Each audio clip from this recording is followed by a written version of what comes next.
Hello and welcome to the Addicts Anonymous podcast. I'm your host, Jim Rochelle. Today is episode 256, and we're going to be interviewing Ray today.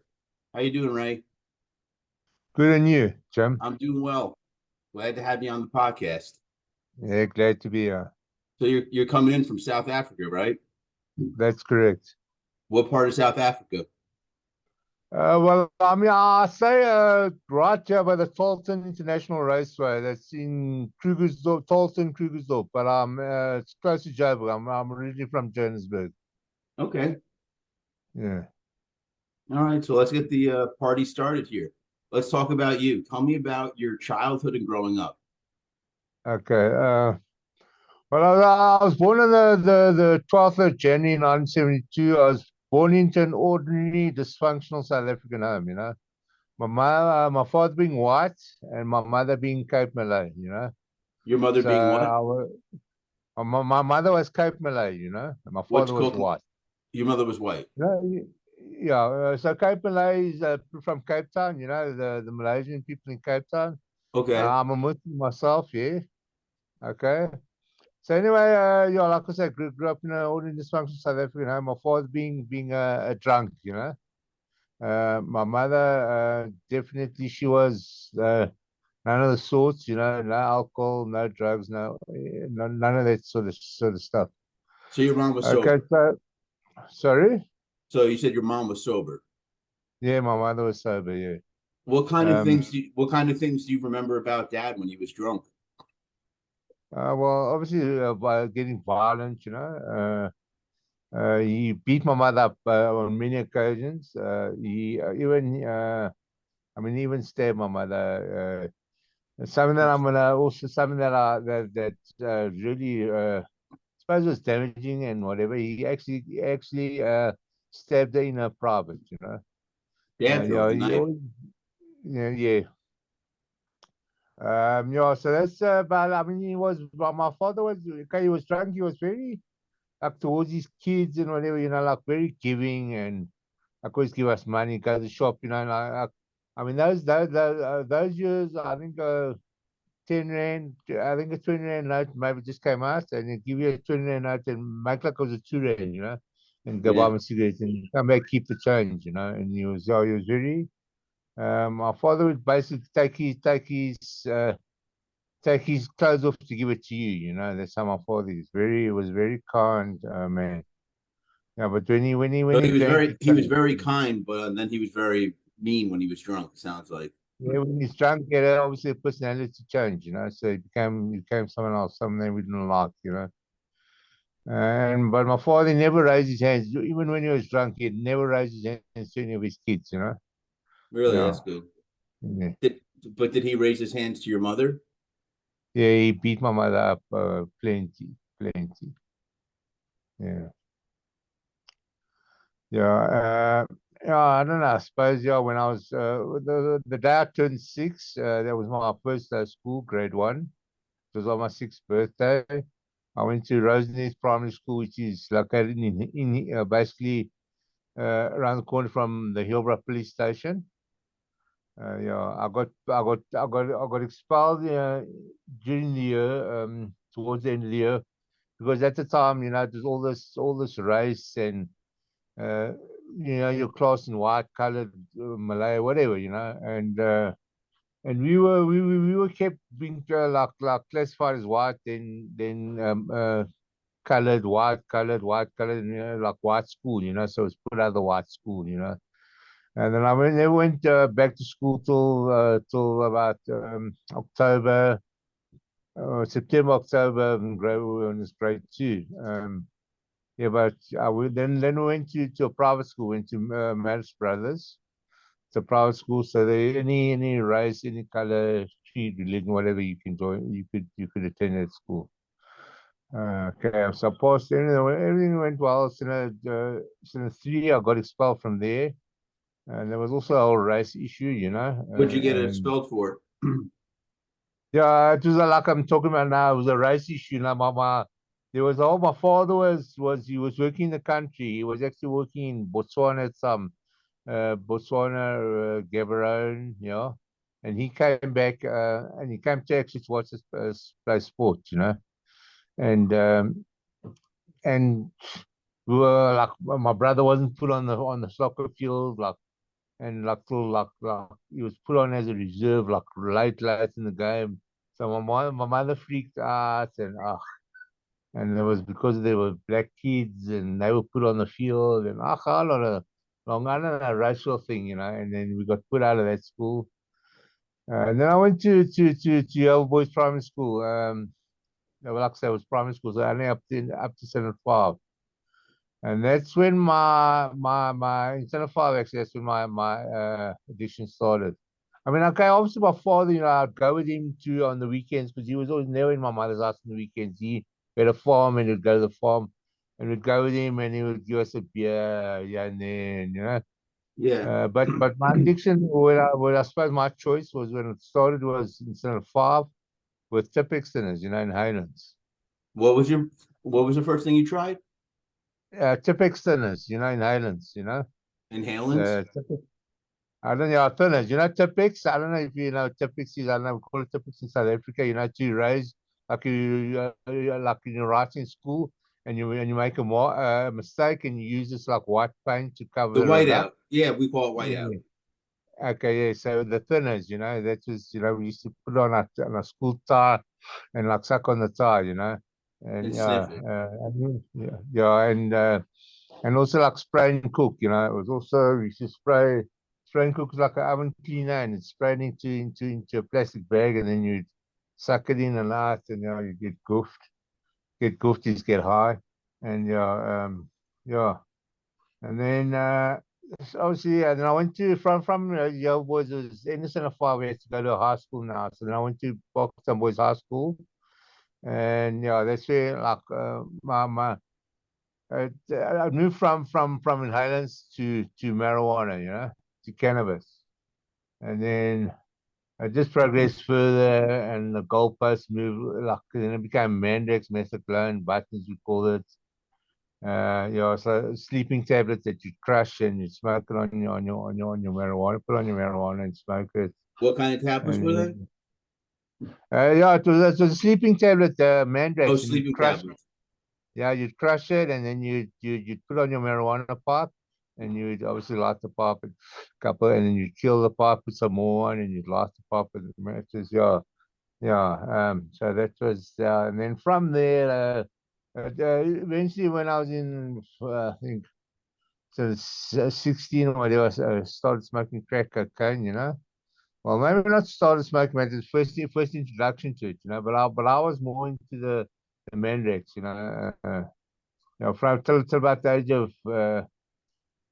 20, but I was like more into the Mandrax, but also the crack cocaine, we would use it. I mean, I would drink, I would smoke marijuana, do anything that got you more high, Yeah. So anyway, I got expelled in standard 8 from Parktown Boys School, and then I went to Queens High School, and I got expelled there in standard 9. And it was always, like this drug addiction and theft and I mean I can remember I was at school and we were already pulling me like breaking into cars, obviously to support the drug addiction. And it's in car radios, that was our thing then. It's in car radios and just like the progress you get into breaking the houses, breaking the shops, armed robberies, hijackings, all that sort of thing, as the disease progressed, so the things that you do to get the drugs you do worse sort of things, and then on the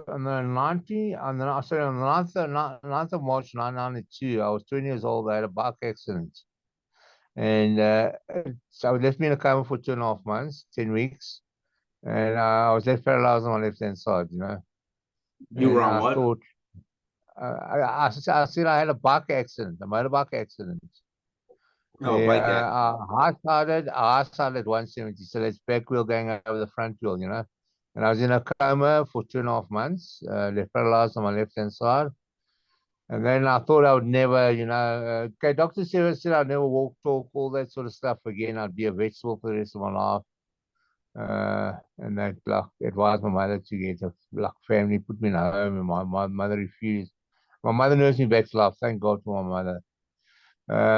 Yeah, but anyway, yeah, I suppose I thought this is gonna stop me from using, and yeah, it did stop me from using for a short space of time, As soon as I got back on my feet, I was sent to Cape Town to my family in Cape Town to just by the sea for a while, And I Yeah. got to the sea and I started smoking with my family there at sea, Smoking And then I was marijuana, yeah, no, Mandrax crack. buttons, yeah, What was, buttons, Mexico and Mandrax, yeah, and yeah, and then I just even though I couldn't because then because of my injury from the mud bike accident. I mean, like I said, I was like in a coma. I couldn't walk and all that. I had to learn to walk again, and still till today. I mean, this is 31 years later. I still don't walk this like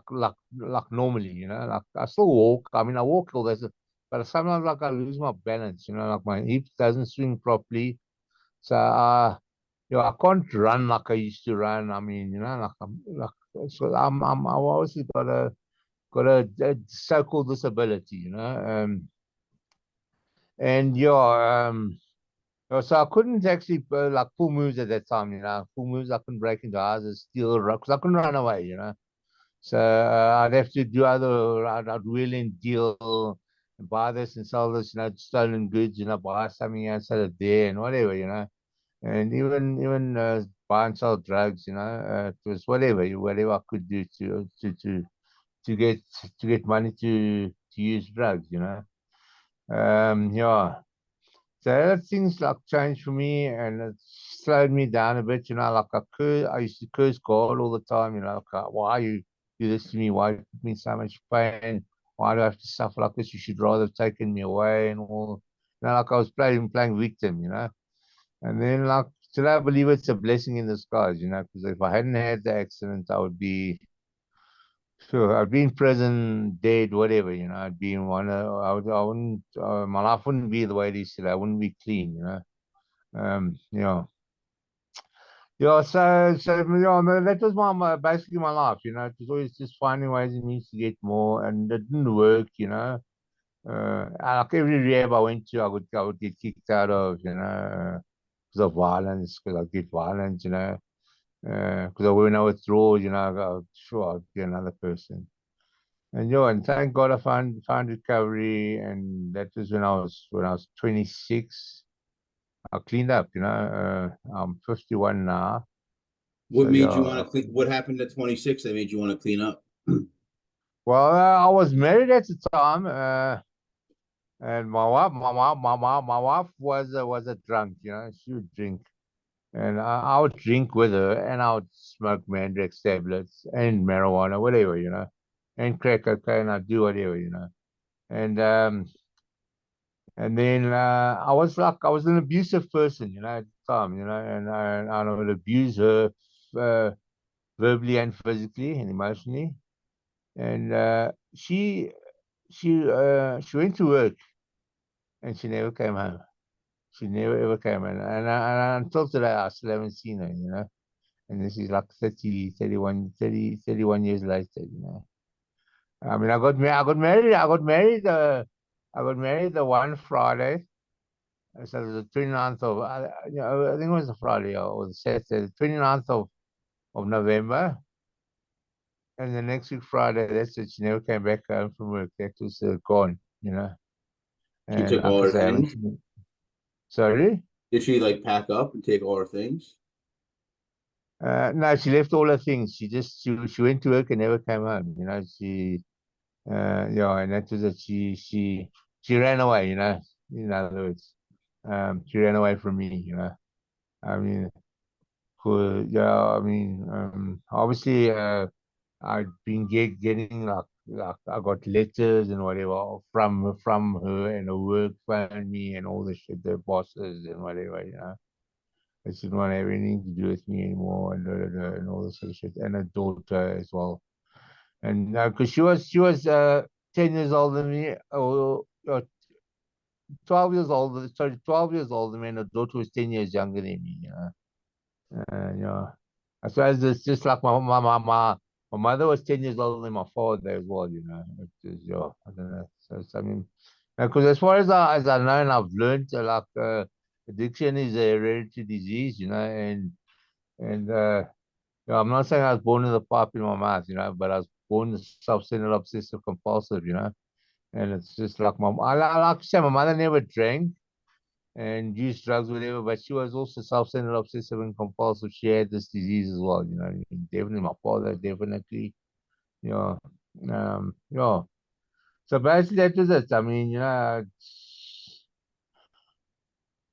I found Narcotics Anonymous, and that was well. I actually first was introduced to Narcotics Anonymous when I was one of the court cases because you know obviously during the addiction, I mean I was like a gangster and all this sort of shit and house breakings or whatever, Your and I camera got shaking, dude. sorry, and I got one court case I got found guilty and I was sent to drug rehabilitation center, Makalizuit, you know, south near Pretoria, and. And that's when I first got introduced to Narcotics Anonymous. Like I was like a sort of the chair for Narcotics Anonymous in the recovery center or treatment center, rehab, whatever you want to call it.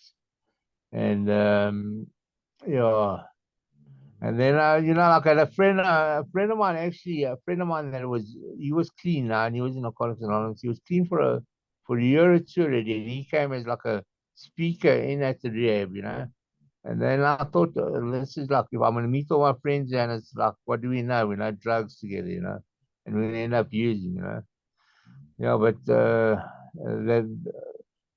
I came out of the rehab by using whatever. And eventually, like I said, when my wife walked out and whatever, uh, my mother kicked me out. And when my father kicked me out, and I'm like, what, where now? You know, so I went back to my mother. Lucky I had two dogs, and they were my saving grace, you know. I took them to my mother and I said, please just look after my dogs for me. I'm going to rehab. And she said, rehab, what for? And I said, well, it's going to be different this time. And somehow it was, you know. It was the point that broke me, you know. It was like, okay, I was sick and tired of being sick and tired, and I knew I had to find a new way to live, you know. And I went to this treatment center, and once again, I was introduced to Narcotics Anonymous. And yeah, and okay, the treatment center, I was there about a week or so, and they kicked me out because of my aggression again. And then I just like came home and I said to my mother, like, I'm gonna go to meetings, you know. And I went to meetings, and I went to meetings, and I went to meetings for every day for the first 3 years of my recovery. You know, I went to Narcotics Anonymous meetings, and you know, and I started working the program, and my life started changing. And I lost. I mean, I was 2007, 2000, 2006. I lost my mother, and in 2007, my younger brother committed suicide. Also drug addiction. You know, he was a heroin addict. Uh, yeah. I've been, like I said, there's been good things, bad things. I've been married. Let me see, yeah, a couple of times since I've been clean as well. I'm currently married. I've been married for the last 6 years to this woman, which is awesome. I think she helped me also become a better person. Um, she always like challenges me if I'm like if I'm fucking up. You know, if I'm not like living in integrity sort of thing, you know. 'Cause I've done a lot like that integrity. I've done a lot of like self-help groups and like New Warrior Training Adventure. It's a Mankind project. It's also an international organization, and it's also around. For me, it's around recovery as well, even though it's like not a 12-step program, you know. But it's also about challenging me on my integrity, you know, like I do what I say what I do, and if I don't what I say. If I'm out of integrity, I need to take account for it, and I need to be responsible and that sort of thing, you know. So yeah, I've had to do a lot of like self up and a lot of inner stuff to make my eyesight better and to because it was no use I just put on drugs and remain the same person because then like a dry drunk sort of thing, you know. So it's all about change, I think, recovery for me. Yeah, I don't know what else there is to say about it, but it's been a ride, you know, a journey, and it's ups and downs. But today it's just amazing, you know. Well, Yeah, yeah, it sounds I like don't you've come a know. long way. Yeah, definitely. I've definitely come a long way, and I'm 25 years old away from my last drug, but I'm like seconds away to my next. You know, that's the crazy thing. You know, sometimes the head still say will say like you know, because I believe it's like old disease in the head and the way I think, and sometimes the think it won't be so bad. You know, like if you do that, no one's gonna know. You know, but I would know. That's the thing I would know. You know. And yeah, I've got a conscience today. I've got all this sort of before, like when I was using my active addiction, I didn't care about anyone or anything. It was like about me, you know.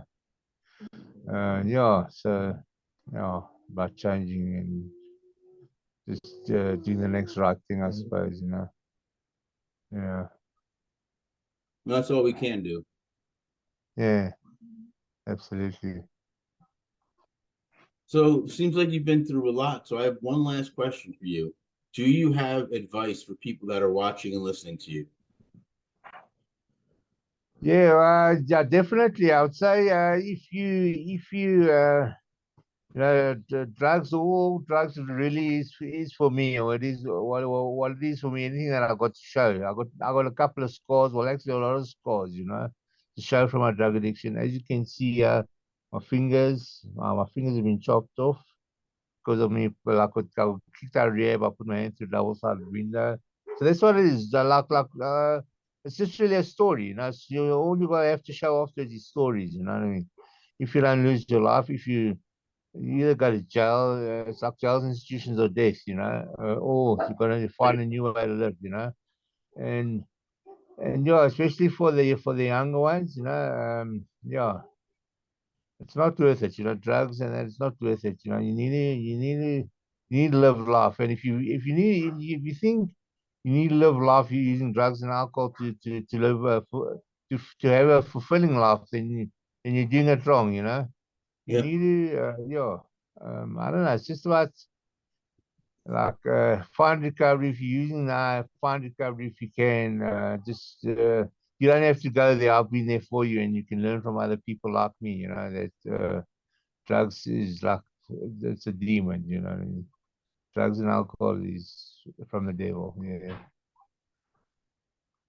I don't know. I suppose that's all I can really say. You know, you don't have to go there. Find it's obviously the hole in the soul, and they say find something else to fill that hole up, you know, like in the soul, you know, to do drugs and alcohol and whatever. Like find something positive to fill that hole up with, you know what I mean? You know, I don't know. Yeah. So just give yourself a chance of life, you know what I mean? Yeah, that's all we can do. Yeah, I want to thank you for coming on and doing the podcast today. yeah, it's a pleasure. Really, really is. Sounds like you've been through a lot. Yeah, I've definitely have been through a lot, and but the thing is, I wouldn't change it for the world. You know, I'm just so glad that I've got the experience that I've got. You know, and I'm learning I'm learning to get well. How does it go? You know, it's like I'm learning from sick people like you and me how to live. You know, Yeah, and it's amazing. You know, it's unbelievable. You know. My experience, hopefully my life experience can help someone else and help them grow and help them maybe not kill themselves or something like that, you know.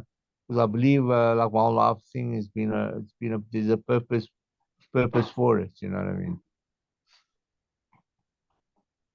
absolutely. Well, again, I want to thank you for coming on the podcast. Did you have anything else you wanted to talk about before we go? No.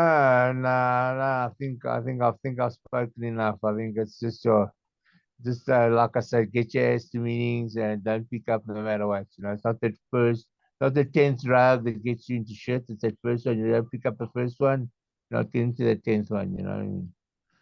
So just get your ass to meetings, get yourself a sponsor with the steps. Well, like I suppose there's other ways to get clean and maybe even getting clean isn't is the easy part. Staying clean is not so easy. And I suppose other people have find other ways to stay clean, but I've tried other ways and it hasn't worked for me. But the 12-step recovery program has worked for me. You know what I mean? Yeah.